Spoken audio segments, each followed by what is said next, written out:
Sebelum kita masuk ke cerita, bagi Mas E dan juga Mbak E yang belum subscribe, silakan klik subscribe sekarang juga.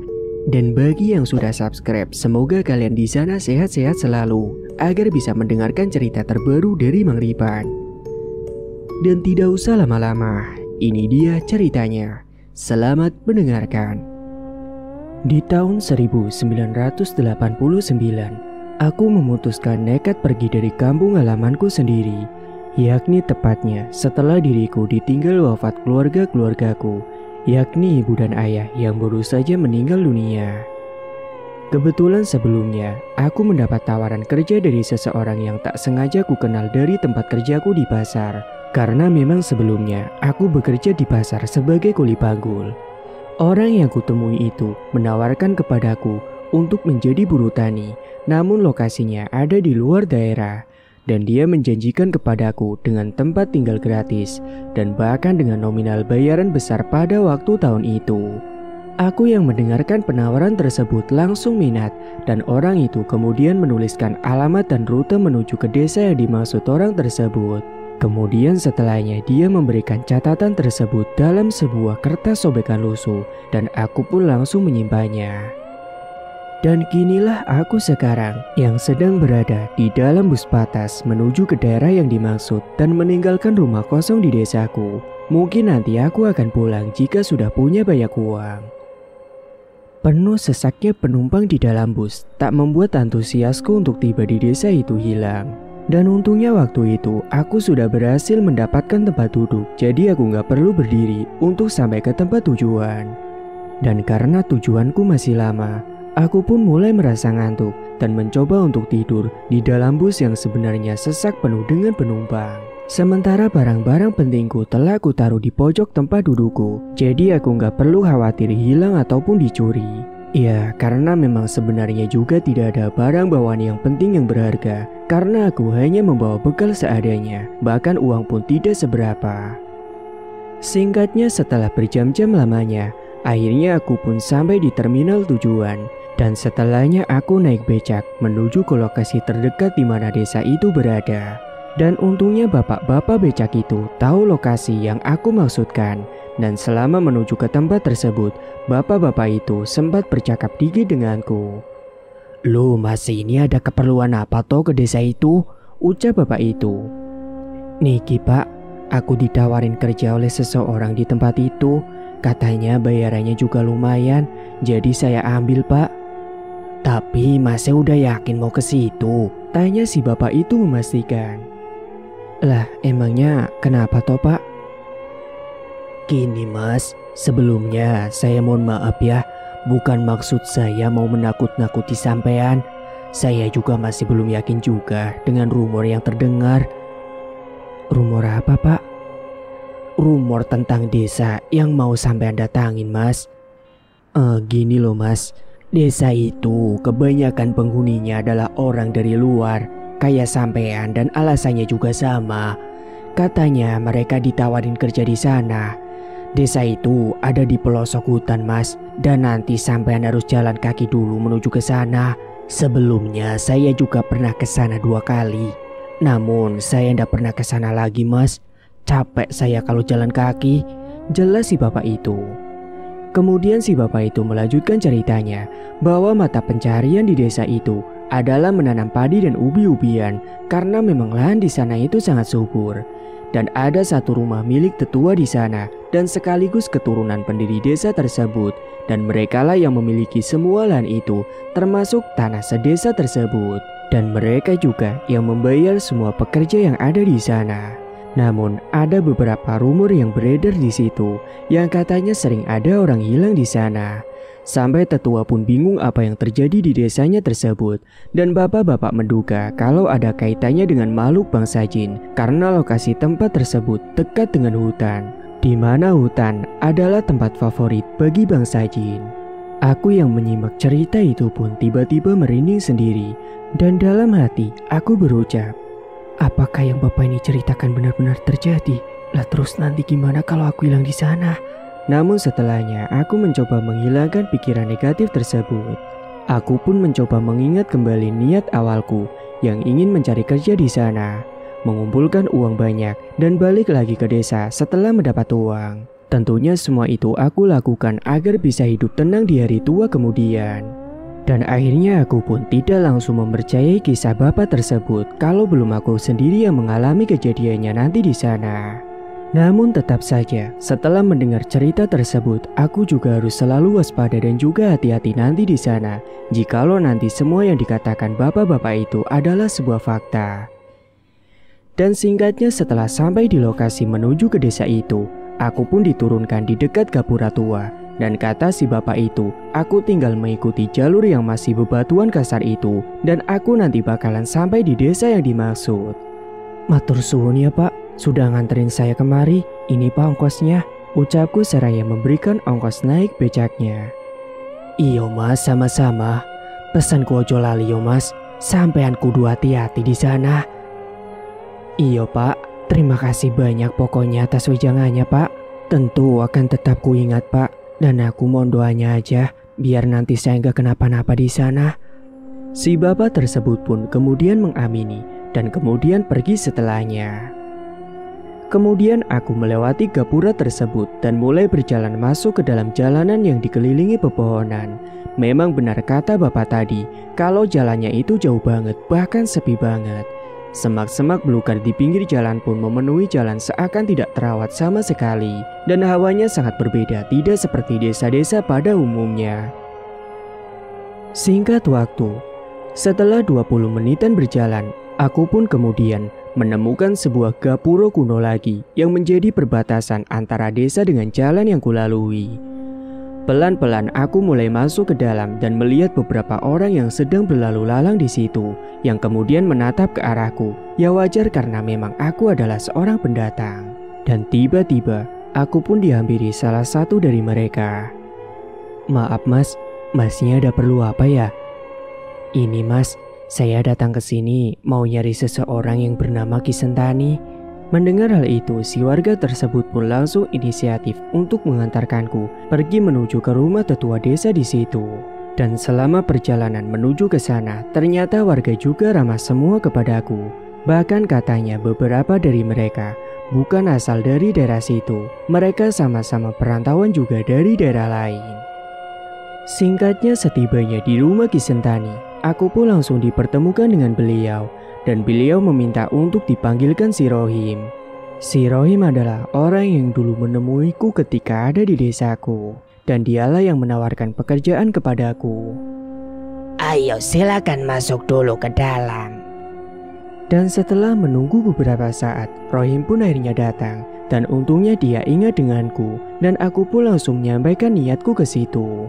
Dan alhamdulillahnya respon si Rohim dan Ki Sentani, mereka berdua langsung menerimaku untuk bekerja di ladang bagian ubi-ubian. Mandra, tolong antarkan Fahmi ke rumah yang akan dia tempati. Baik Ki, jawab si Mandra yang adalah orang yang mengantarku dari tadi. Kalau begitu, saya permisi dulu Ki. Sebelumnya terima kasih banyak ya Ki, ucapku kepada Ki Sentani yang hanya dibalas dengan anggukan kepala dan juga senyuman. Kemudian setelahnya, aku pun langsung mengikuti Mandra yang akan menunjukkan rumah yang akan aku tinggali. Dan sampailah aku di sebuah rumah gubuk kayu yang sederhana, karena memang kebanyakan rumah di situ adalah gubuk semua, kecuali rumah tetua yang lumayan mewah meski masih dengan berbahan kayu. Ini rumahnya Mi, monggo kalau mau istirahat dan bebenahan dulu. Iya Ndra, terima kasih banyak ya udah nganterin aku. Iya sama-sama Mi, kalau gitu aku pulang dulu ya. Nanti kalau misalkan butuh apa-apa, mampir saja ke tempat gubukku tinggal. Deket kok, cuma berjarak 3 gubuk dari tempat gubukmu ini. Baik Ndra, terima kasih banyak ya pokoknya.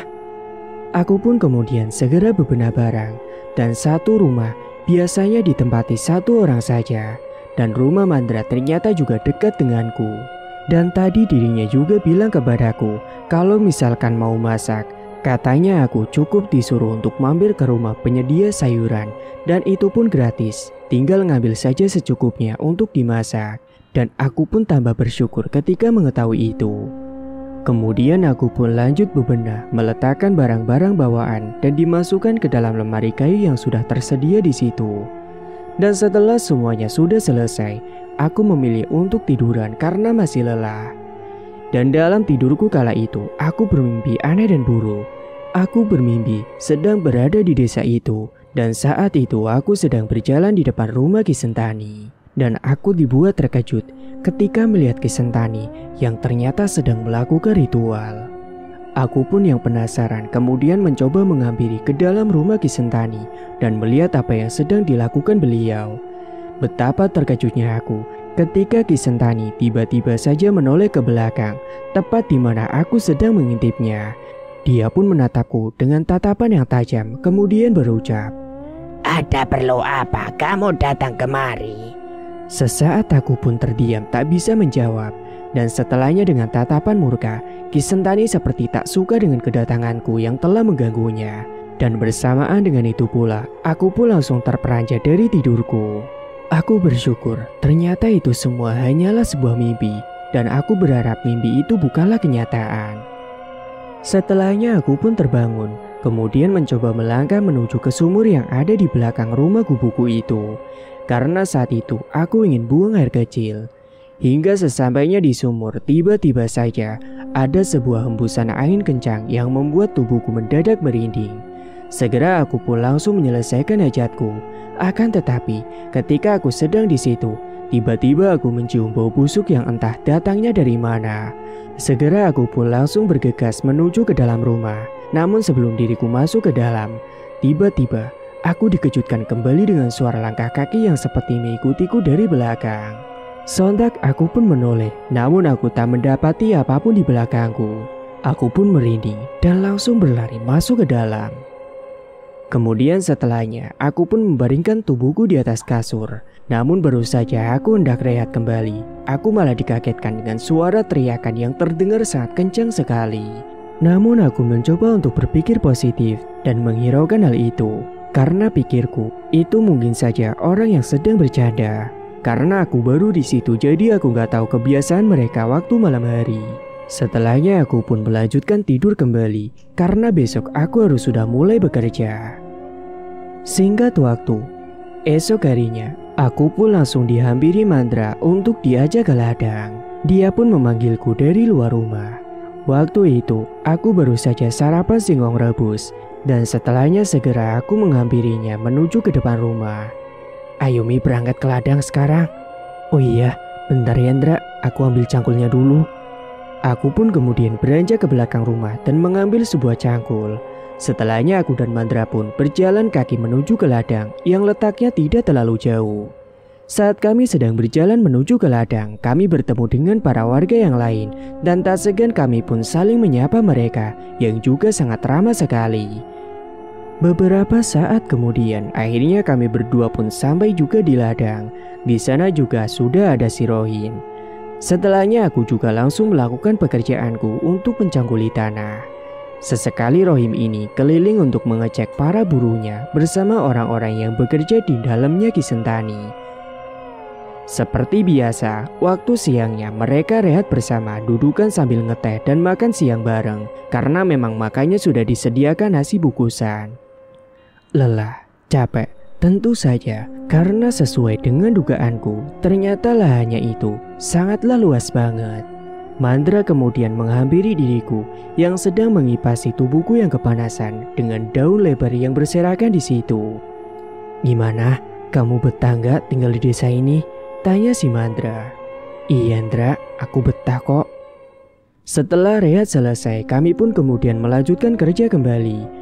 Namun baru sejam setelah rehat, tiba-tiba salah satu pekerjanya Ki Sentani yang ada di ladang, tiba-tiba dia merasakan pusing sekali. Bahkan dia katanya kunang-kunang pandangannya, hingga akhirnya dia pun jatuh pingsan. Sontak yang melihatnya langsung berteriak meminta tolong, hingga akhirnya aku dan yang lainnya pun segera menghampiri. Dan kemudian mengangkat pekerja yang pingsan itu, dibawa menuju ke gubuk untuk disadarkan.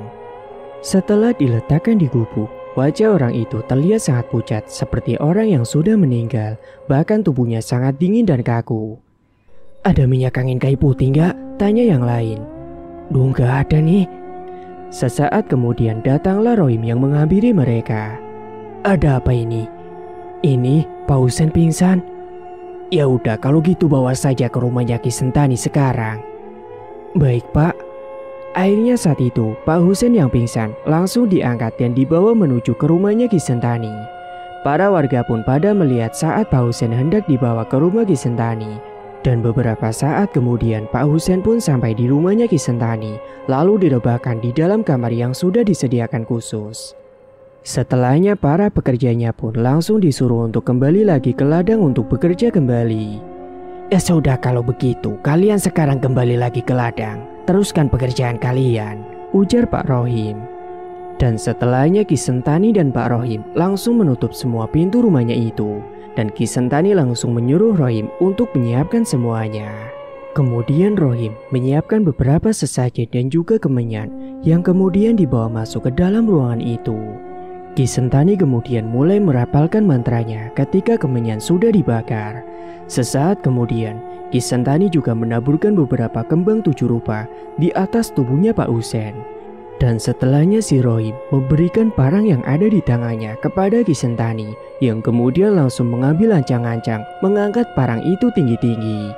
Namun pada saat itu juga Pak Husen tersadar dari pingsannya dan dia pun heran dengan apa yang dilihatnya. Ini ada apa Ki? Tanyanya yang masih terlihat kebingungan. Namun tanpa menjawab, Ki Sentani malah langsung mengayunkan golok tersebut ke lehernya si Husen dengan kejam dan tanpa merasa bersalah sedikit pun. Darah pun mengucur, kedua mata Husen langsung melotot bahkan lidahnya terjulur keluar. Dia sudah meninggal dunia. Cepat segera kamu ambil karung, perintah Ki Sentani kepada si Rohim. Rohim pun langsung menuju ke belakang rumah dan mengambil sebuah karung.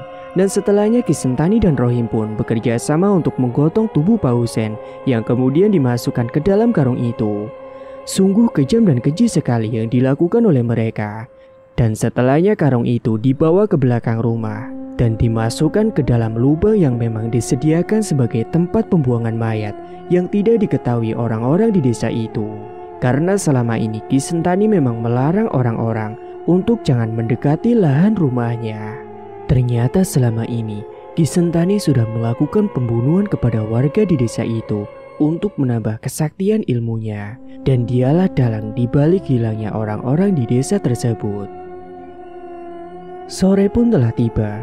Aku dan Mandra segera kembali pulang ke rumah, dan saat sedang berjalan untuk pulang, kami berdua berpapasan dengan Pak Rohim, dan akhirnya karena penasaran dengan keadaan Pak Husen, kami pun menanyakan keadaannya. Namun Pak Rohim hanya bilang kalau Pak Husen katanya tadi sudah pulang ke kampung. Mendengar itu, aku dan Mandra pun merasa lega dan bahkan kami tidak curiga sama sekali. Hingga setelahnya Pak Rohim pun langsung pamitan kepada mereka berdua karena katanya lagi ada urusan. Aku dan Mandra pun kemudian melanjutkan perjalanan kembali untuk tiba di kubu kami masing-masing. Dra, nanti malam mampir ke rumahku ya. Aku mau bagiin makanan ke kamu yang aku bawa dari kampung. Oh iya Mi, nanti malam aku mampir deh ke rumahmu.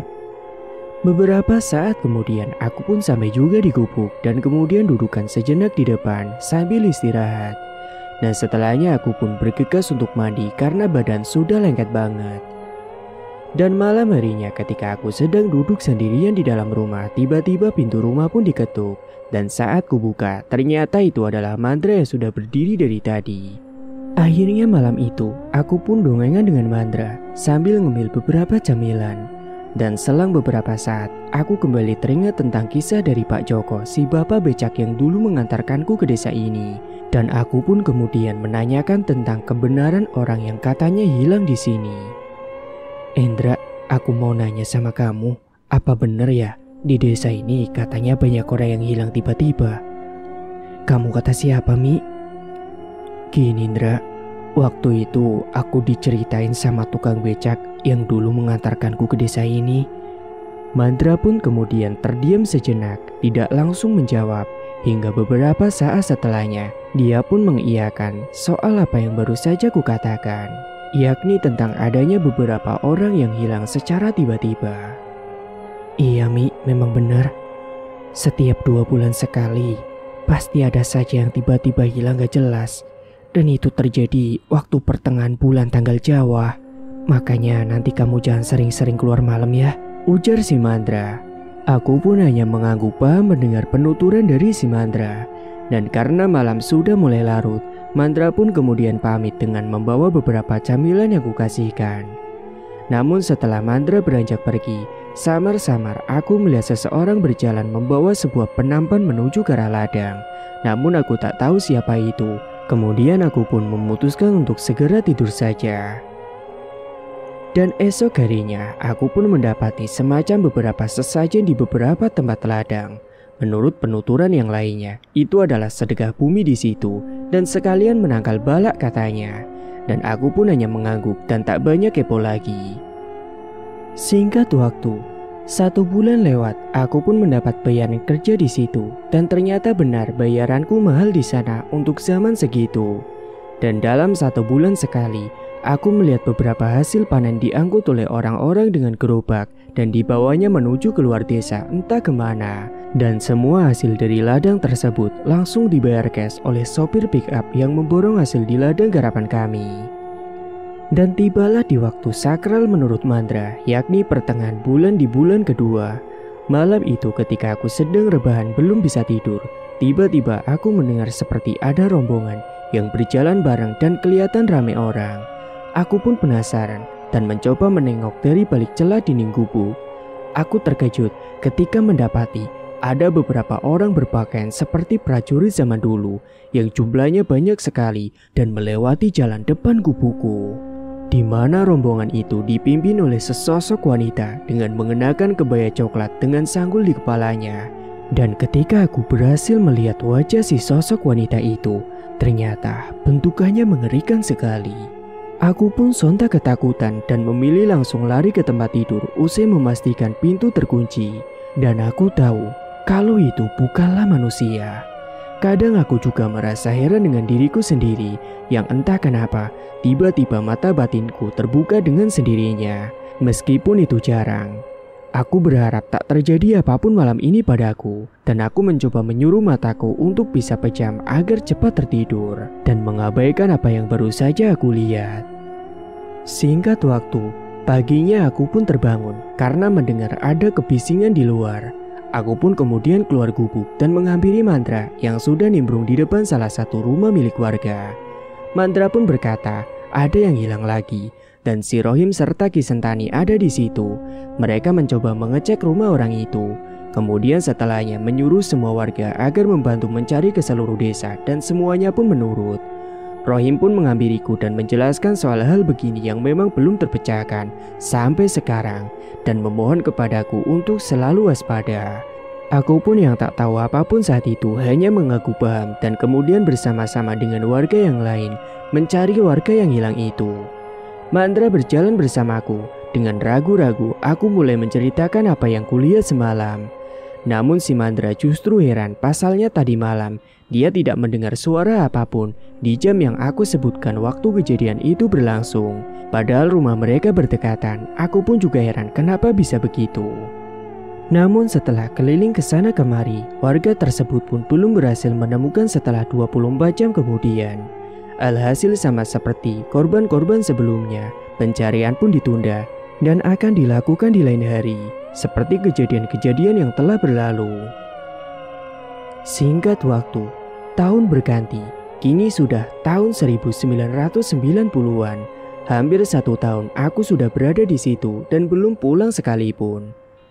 Pada suatu malam ada sosok pria misterius membawa potongan kepala kambing dan juga sesajen yang biasa digunakan untuk sedekah bumi.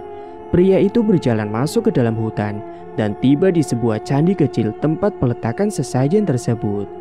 Pria tersebut kemudian membaca sebuah mantra dan tiba-tiba saja datanglah sesosok wanita berkebaya dengan wajah menyeramkan.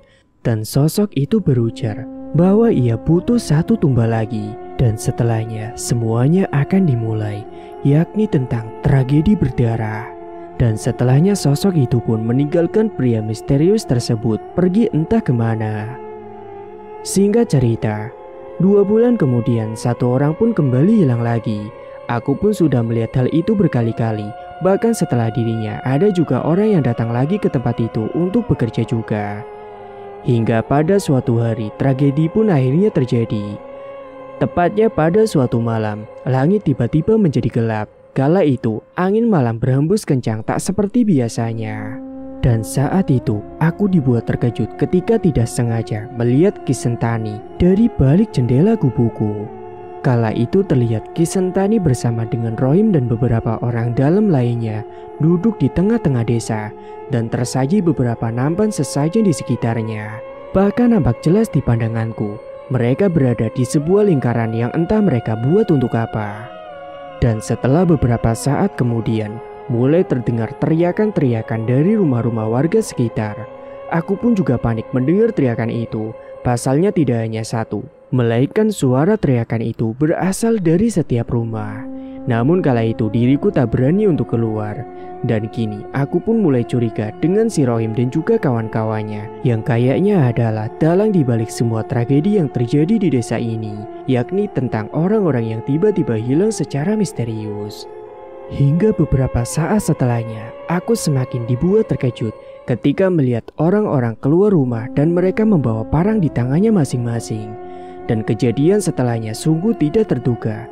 Mereka saling bunuh-membunuh dengan bengis dan kejam. Kepala, tangan, kaki pada putus dan tergeletak berkelimpangan di jalan. Namun anehnya, mereka seperti sedang dikendalikan oleh sesuatu. Dan di tengah ketakutanku waktu itu, Ki Sentani di tengah sana justru bangkit dan kemudian berujar, "Dengan ini, kekuatanku tak akan tertandingi. Semuanya akan tunduk denganku." Mendengar hal itu, aku pun semakin yakin kalau ternyata kami semua telah dijebak oleh Ki Sentani. Dan ternyata dia sendirilah dalang dibalik tragedi di desa ini. Namun yang membuat aku heran, kenapa hanya diriku waktu itu yang tidak terpengaruh dengan apa yang dilakukan Ki Sentani dan juga antek-anteknya. Ternyata tanpa sepengetahuanku, aku ini dijaga oleh sosok kakek tua yang bernama Mbah Longsowono, yang ternyata adalah penjaga gaibku. Dan tiba-tiba di tengah kebingunganku, Mbah Longsowono menampakkan dirinya dan dia menyuruhku untuk segera pergi dari kampung ini melalui pintu belakang.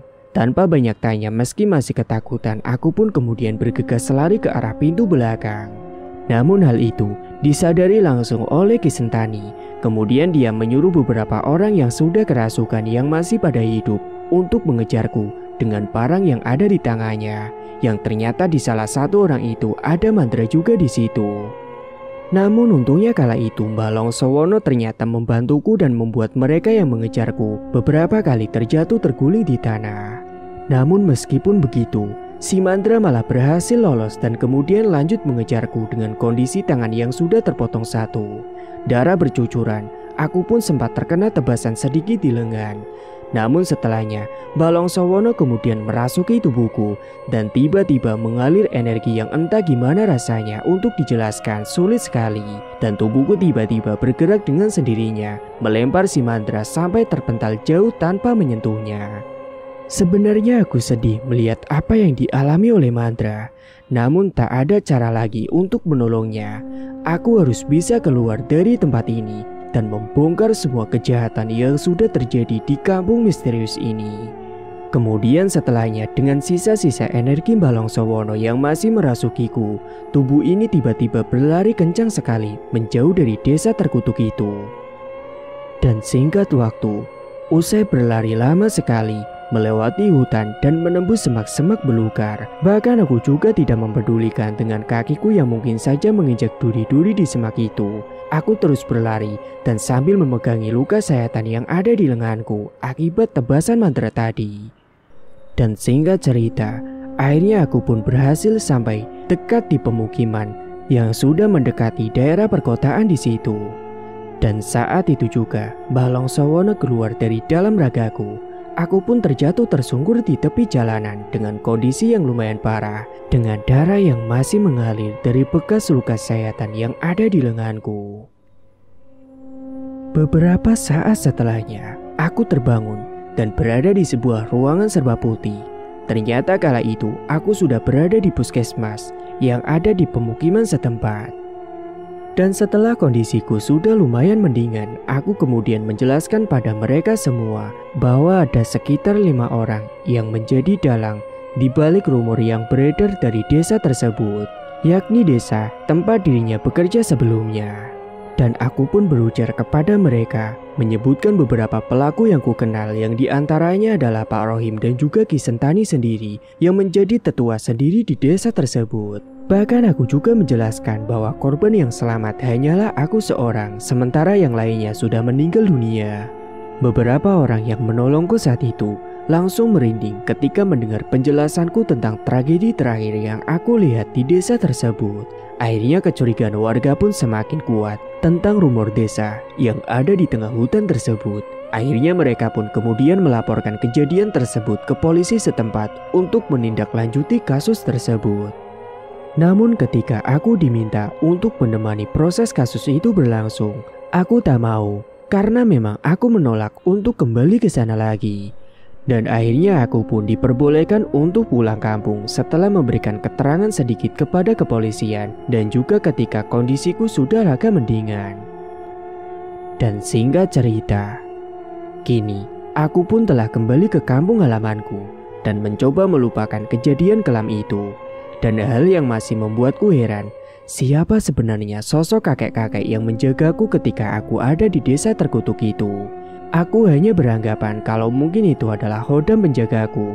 Namun memang selama ini aku baru tahu kalau aku punya semacam itu.